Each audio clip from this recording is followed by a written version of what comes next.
ముఖేష్ అంబానీనే తలదన్నే ఒక మొనగాడు ఉన్నాడు. అతను ఎవరో కాదు, ఎన్నో పెద్ద పెద్ద వెహికల్స్ని తయారు చేసిన టాటా కంపెనీ ఒక్క చిన్న బైక్ని కూడా తయారు చేయలేకపోయింది. ఎందుకో తెలుసా?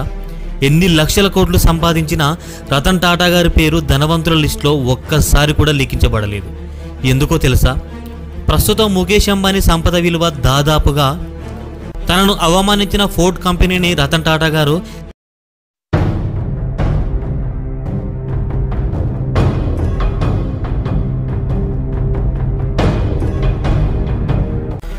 మన ఇండియాలో పెద్ద ధనవంతుడు ఎవరైనా ఉన్నారంటే అందరూ చెప్పేది ఒకే ఒక్క పేరు, అదే రిలయన్స్ ఇండస్ట్రీస్ అధినేత ముఖేష్ అంబానీ.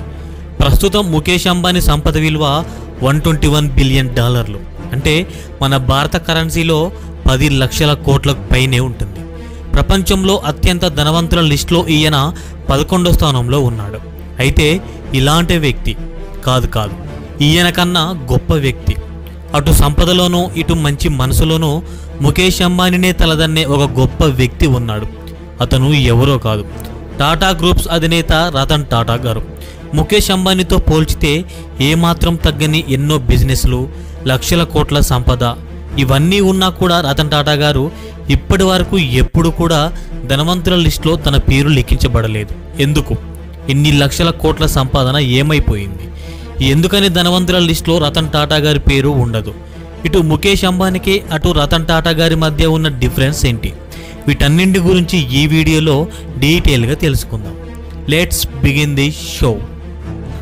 ముఖేష్ అంబానీ మరియు రతన్ టాటా, వీరిలో మనం ముందుగా ముఖేష్ అంబానీ గురించి తెలుసుకుందాం. ముఖేష్ అంబానీ ఆసియాలోనే అత్యంత ధనవంతుల లిస్టులో మొదటి స్థానంలో ఉన్నాడు. సాధారణ వ్యక్తిత్వం కలిగిన ముఖేష్ అంబానీ తన రిలయన్స్ ఇండస్ట్రీస్ ద్వారా ఎన్నో లక్షల కోట్ల ఆదాయాన్ని సంపాదించాడు. అయితే అంబానీకి ఇవన్నీ ఎలా సాధ్యమయ్యాయి? అసలు అంబానీ స్టోరీ ఏంటి? ముఖేష్ అంబానీ తండ్రి ధీరుభాయ్ అంబానీ. చిన్నతనంలో ఇతను పెట్రోల్ బంకుల్లో పనిచేసేవాడు. అయితే 1950 సంవత్సరంలో ధీరుభాయ్ అంబానీ యమన్ వెళ్ళిపోయాడు. అక్కడ ఒక చిన్న క్లర్క్ ఉద్యోగం చేసేవాడు. ఆ దేశంలో ఉన్న నాణ్యంలో వెండి ఉందని గ్రహించాడు. ఆ దేశం యొక్క నాణ్యం మనం నాణ్యం కన్నా ఎన్నో రెట్లు ఎక్కువ. దీంతో ధీరుభాయ్ అంబానీ ఆ నాణాలను ఎక్కువ కొనడం మొదలుపెట్టాడు. వాటన్నింటినీ ధీరుభాయ్ అంబానీ తన దగ్గర చాలా భద్రంగా దాచుకున్నాడు. అయితే కొద్ది కాలం తర్వాత యమన్ నాణ్యం కనుమరుగైపోయింది. దాంతో ధీరుభాయ్ తన దగ్గర ఉన్న నాణాలను అన్నింటినీ కరిగించి లక్షల్లో సంపాదించాడు. అయితే 1957 సంవత్సరంలో ముఖేష్ అంబానీ యమన్లోనే జన్మించాడు. ఆ సమయంలో వారు అంతా డబ్బున్న కుటుంబం అయితే కాదు, వాళ్ళ కుటుంబం అంతా కేవలం 2 గదుల్లోనే జీవించేవారు. అయితే ఒక సమయంలో ధీరుభాయ్ అంబానీ యమన్ వదిలేసి ఇండియాలో వ్యాపారం చేయాలనుకున్నాడు. అందుకే 1958 సంవత్సరంలో యమన్ వదిలేసి ఇండియాకు వచ్చాడు. ఇండియాలో బట్టల వ్యాపారం, మసాలా పొడిలో వంటి వ్యాపారం చేసేవాడు. 1966 సంవత్సరంలో తన మొదటి బట్టల ఫ్యాక్టరీని పెట్టాడు. దానికి విమలని పేరు పెట్టి దానితో ఎంతో విజయాన్ని సాధించాడు. అయినా కూడా ముఖేష్ అంబానీ కుటుంబం ఒక సాధారణ కుటుంబం లాగానే జీవనం సాగించారు. ముఖేష్ అంబానీ మరియు తన సోదరుడు అనిల్ అంబానీ ఇద్దరు కూడా ముంబైలోని హిల్ గ్రేంజ్ హై స్కూల్లో చదువుకున్నారు. స్కూల్ చదువు అయిపోయిన తర్వాత కళాశాల విద్య కూడా ముంబైలోనే జరిగింది. ఆ తర్వాత ఉన్నత చదువుల కొరకు ముఖేష్ అంబానీ అమెరికా వెళ్ళాడు. స్టాన్ఫోర్డ్ యూనివర్సిటీలో అడ్మిషన్ తీసుకున్నాడు. కానీ మధ్యలోనే చదువు మానేసి తిరిగి ఇండియాకు రావాల్సి వచ్చింది. ఎందుకంటే తన తండ్రి వ్యాపారాల్లో సాయం చేసేందుకు చదువును మధ్యలోనే ఆపేసి ఇండియాకు వచ్చేశారు. అలా తన 24 ఏళ్లలోనే రిలయన్స్ వ్యాపారాలతో తన కెరీర్ని మొదలుపెట్టాడు. ఈ వ్యాపారంలో మొదటగా తన మేనేజర్తో కలిసి పనిచేయడం స్టార్ట్ చేశాడు. ఆ తర్వాత కొంతకాలానికి ధీరుభాయ్ అంబానీ ముఖేష్ అంబానీకి వ్యాపారంలో పూర్తి స్వేచ్ఛను ఇచ్చారు. అయినా సరే ముఖేష్ అంబానీ ఏ నిర్ణయం తీసుకోవాలన్నా తన తండ్రి సలహాని ఖచ్చితంగా తీసుకునేవాడు. ఈ విధంగా ముఖేష్ అంబానీ రిలయన్స్ ఇండస్ట్రీలో పూర్తి స్థాయి స్వేచ్ఛతో వ్యాపారం చేయడం మొదలుపెట్టాడు. అయితే కొంతకాలం తర్వాత ధీరుభాయ్ అంబానీకి హెల్త్ ప్రాబ్లం రావడం వల్ల వ్యాపార బాధ్యతలు ముఖేష్ మరియు అనిల్ మీద పడ్డాయి. ఇద్దరు సోదరులు ఈ బాధ్యతను చాలా చక్కగా నిర్వర్తించారు. ముఖేష్ అంబానీ తన ఆలోచనలతో, తన వ్యాపార స్టైల్తో రిలయన్స్ ఇండస్ట్రీస్ని ఎక్కడికో తీసుకెళ్లారు. కొత్త వ్యాపారాలు కూడా మొదలుపెట్టాడు. 1991లో ముఖేష్ అంబానీ పెట్రోకెమికల్ ప్లాంట్ని ఆరంభించాడు. ఆ తర్వాత రిలయన్స్ కమ్యూనికేషన్ కూడా మొదలుపెట్టాడు. 1998లో వినియోగదారుల అవసరాలను గుర్తించి ఎల్పిజి రంగంలోనూ అడుగుపెట్టాడు. రిలయన్స్ గ్యాస్ పేరుతో వంట గ్యాస్ని తయారు చేసే ఫ్యాక్టరీని ఆరంభించాడు. ఇలా ఎన్నో రకాల వ్యాపారాలు పెరిగాయి. వ్యాపారాలతో సహా ఆదాయం కూడా పెరిగింది. 2002వ సంవత్సరంలో ముఖేష్ అంబానీ తండ్రి ధీరుభాయ్ మరణించాడు. దీంతో ముఖేష్ అంబానీ మరియు అనిల్ అంబానీకి ఆస్తుల విషయంలో గొడవలు మొదలయ్యాయి. దీన్ని చల్లార్చేందుకు అంబానీ తల్లి రిలయన్స్ ఆస్తులను రెండుగా విభజించింది. ఆ తర్వాత ముఖేష్ అంబానీ కొత్త వ్యాపారాలు చేయడం మొదలుపెట్టారు. అలాగే 2016లో ముఖేష్ అంబానీ రిలయన్స్ టెలికాం సర్వీస్ జియోని మొదలుపెట్టాడు. దేశంలో జియో రాకతో ఎన్నో టెలికాం సంస్థలు మూతపడ్డాయి. ముందుగా ప్రజలని ఉచితాలకు అలవాటు చేసి క్రమంగా కస్టమర్లని తన వైపు తిప్పుకున్నాడు. దీంతో దేశంలో ఉన్న చాలా టెలికాం సంస్థలు మూతపడ్డాయి. ఇప్పుడు దేశంలో టెలికాం రంగంలో జియో మాత్రమే మొదటి స్థానంలో ఉంది. ఒక్క ముఖేష్ అంబానీయే కాదు, తన కుటుంబంలో భార్య నీతా అంబానీ ఇంకా తన పిల్లల సహాయంతో రిలయన్స్ ఇండస్ట్రీస్ నెంబర్ 1గా నిలిచింది. రీసెంట్గా ముఖేష్ అంబానీ తన 3వ కుమారుడైన అనంత్ అంబానీ పెళ్లి ఎంత గ్రాండ్గా చేశారో మనందరికీ తెలుసు. ఇలాంటి పెళ్లి మీరు ఇంతకుముందు ఎక్కడ చూసి ఉండరు. అంత ఘనంగా ముఖేష్ అంబానీ ఈ పెళ్లిని జరిపించారు. ఈ పెళ్లికి దేశ విదేశాల నుంచి ఎంతోమంది ప్రముఖులు వచ్చారు. వాళ్ళే కాదు, మన దేశంలో ఉన్న ఎందరో సెలబ్రిటీలు ఈ పెళ్లికి హాజరయ్యారు. ఇక ముఖేష్ అంబానీ ఆస్తుల విషయానికి వస్తే అంబానీ ఆస్తులు దాదాపుగా 10 లక్షల కోట్ల పైనే ఉంటుంది. ప్రపంచ కుబేరుల్లో ముఖేష్ అంబానీ 11వ స్థానంలో ఉన్నాడు. ఈ విధంగా ముఖేష్ అంబానీ తన వ్యాపారాలను పెంచుకుంటూ తన ఆదాయాన్ని లక్షల కోట్లుగా మలుచుకున్నాడు. ఇక రతన్ టాటా విషయానికి వస్తే ముఖేష్ అంబానీ కంటే గొప్ప వ్యక్తి రతన్ టాటా అని నేను వీడియో స్టార్టింగ్లో చెప్పాను. ముఖేష్ అంబానీతో పోల్చితే రతన్ టాటా దేంట్లో గొప్పవాడు? డబ్బులోనా, వ్యాపారాల్లోనా? ఏ విధంగా చూసుకున్నా ముఖేష్ అంబానీ మెరుగ్గా ఉన్నాడు. మరి ఎందుకు అందరూ రతన్ టాటా గొప్పవాడు అంటారు? మీ అందరికీ రతన్ టాటా గురించి ఒక ఇంట్రెస్టింగ్ విషయం అయితే చెప్పాలి. అది ఏంటంటే దేశ విదేశాలలో రతన్ టాటా గారికి ఎన్నో వ్యాపారాలు ఉన్నాయి. అలాగే ఎన్నో పెద్ద వెహికల్స్ని తయారు చేసిన టాటా కంపెనీ ఇప్పటి వరకు ఒక్క చిన్న బైక్ని కూడా తయారు చేయలేకపోయింది.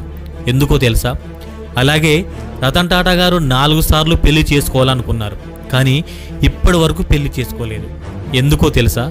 ఇవన్నీ తెలియాలంటే మనం పూర్తిగా రతన్ టాటా గారి గురించి తెలుసుకోవాలి. రతన్ టాటా ఈ పేరుకి పెద్దగా పరిచయం అక్కర్లేదు. తరతరాలుగా వచ్చిన ఆస్తిని, విలువను, వంశ గౌరవాన్ని ఏమాత్రం పాడు చేయకుండా ఇంకా వాటిని పెంచుకుంటూ దేశ విదేశాలకు తమ వ్యాపారాలని విస్తరించాడు. అంతేకాదు, రతన్ టాటా ఒక వ్యాపారస్తుడిగా కాకుండా ఒక మంచి మానవతా విలువలు కలిగిన ఒక గొప్ప వ్యక్తిగా ఎంతో పేరు సంపాదించుకున్నాడు. అయితే రతన్ టాటా గురించి తెలియాలంటే ఈ టాటా సంస్థ ఎలా మొదలైందో తెలుసుకోవాలి. టాటా ప్రస్థానం ఇప్పటిది కాదు, ఇది 200 ఏళ్ల క్రితమే మొదలైంది. 1822 సంవత్సరంలో గుజరాత్లోని ఒక పార్సీ కుటుంబంలో పుట్టిన నజర్వంజీ టాటా అనే వ్యక్తి ఈ టాటా గ్రూప్స్కి పునాది వేశాడు. చిన్నప్పటి నుంచి ఈయనకు ఏదో ఒకటి సాధించాలన్న పట్టుదల ఉండటంతో ఈయన బాంబేలో కాటన్ బిజినెస్ని స్టార్ట్ చేశాడు. దీంట్లో ఎన్నో లాభాలు ఆర్జించాడు. ఈ డబ్బుతో తన కొడుకు అయిన జంషెడ్జీ టాటాని గొప్పగా చదివించాడు. అంతేకాదు, భారతదేశంలో మొదటి స్టీల్ ఫ్యాక్టరీని వీరే స్టార్ట్ చేశారు. తండ్రి తదనంతరం జంషెడ్జీ టాటా తన వ్యాపార సామ్రాజ్యాన్ని నెక్స్ట్ లెవెల్కి తీసుకెళ్లాడు. అలాగే 1890 సంవత్సరంలో ది గ్రేట్ తాజ్ హోటల్ని కట్టడం ప్రారంభించి 1903లో దాన్ని పూర్తి చేశారు. ఈయన తర్వాత టాటా వారి వారసుడిగా దోరాబ్జీ టాటా వచ్చారు. ఈయన హయాంలోనే టాటా స్టీల్ ప్లాంట్ ప్రొడక్షన్ని స్టార్ట్ చేసింది. ఆ సమయంలోనే మొదటి ప్రపంచ యుద్ధం మొదలైంది. బ్రిటిష్ వారు తమ యుద్ధ ట్యాంకులను నిర్మించడానికి టాటా స్టీల్ని ఉపయోగించారు. ఇక ఈయన తర్వాత జేఆర్డి టాటా అంటే జహాంగీర్ రతన్ టాటా వచ్చారు. ఈయన ఎక్కువ ఫ్రాన్స్లో పెరిగాడు. ఈయనకు విమానాలు నడపడం అంటే చాలా ఇష్టం. అంతేకాదు, ఈయన లైసెన్స్డ్ పైలట్ కూడా. ఈయనకున్న ప్యాషన్తోనే మొదటగా ఇండియాలో ఎయిర్లైన్స్ని స్థాపించారు. అదే టాటా ఎయిర్లైన్స్. దాన్నే ఇప్పుడు మనం ఎయిర్ ఇండియా అని అంటున్నాం. ఈయన కాలంలోనే టాటా మోటార్స్ని మొదలుపెట్టారు. అలాగే 1968 సంవత్సరంలో టీసీఎస్ని స్థాపించాడు. అలాగే జేఆర్డి టాటా గారు 58 సంవత్సరాలు టాటా కంపెనీకి చైర్మన్గా ఉన్నారు. ఇక ఈయన తదనంతరం టాటా కంపెనీలోకి అడుగుపెట్టారు మన రతన్ టాటా గారు. ఇక ఇప్పటి నుంచి మనం రతన్ టాటా గురించి పూర్తిగా తెలుసుకుందాం.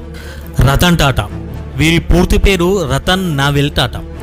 ఈయన 1937వ సంవత్సరంలో నావెల్ టాటా మరియు సోనీ టాటా దంపతులకు జన్మించాడు. వీరిది సంపన్న కుటుంబం. అయినా రతన్ టాటా దంపతులు రతన్ టాటా 10 ఏళ్ల వయసులోనే విడిపోయారు. దీంతో చిన్న వయసులోనే వీరికి ఎదురు దెబ్బ తగిలింది. ఆ తర్వాత ఆయన వాళ్ళ నానమ్మ దగ్గర ముంబైలో పెరిగారు. ముంబైలోనే తన చదువుని పూర్తి చేసుకున్నాడు. ఆ తర్వాత పై చదువుల కొరకు న్యూయార్క్ వెళ్ళి కార్నెల్ యూనివర్సిటీలో డిగ్రీ పట్టా పొందాడు. ఆ తర్వాత ఇండియాకు తిరిగి వచ్చి టాటా స్టీల్ కంపెనీలో ఒక సాధారణ ఉద్యోగిగా చేరాడు. మామూలు కింది స్థాయి ఉద్యోగులతో కలిసి పనిచేశాడు. ఆ తర్వాత టాటా సంస్థలోని పలు కంపెనీల్లో వర్క్ చేస్తూ 1991 సంవత్సరంలో జేఆర్డీ టాటా చేతుల మీదుగా టాటా గ్రూప్స్కి చైర్మన్గా బాధ్యతలు చేపట్టాడు. ఇక ఇప్పటి నుంచి టాటా సంస్థల యొక్క భవిష్యత్తు మారడం మొదలైంది. మొదటగా ఆయన కంపెనీలో ఎంప్లాయీస్కి ఒక రిటైర్మెంట్ వయసును నిర్ణయించి సీనియర్లందరికీ పదవి విరమణ ఇచ్చారు. ఆ స్థానంలోనే కొత్త వారిని తీసుకున్నాడు. ఇక ఈ ఒక్క నిర్ణయంతోనే టాటా గ్రూప్స్ యొక్క ఆదాయం 40% పెరిగింది.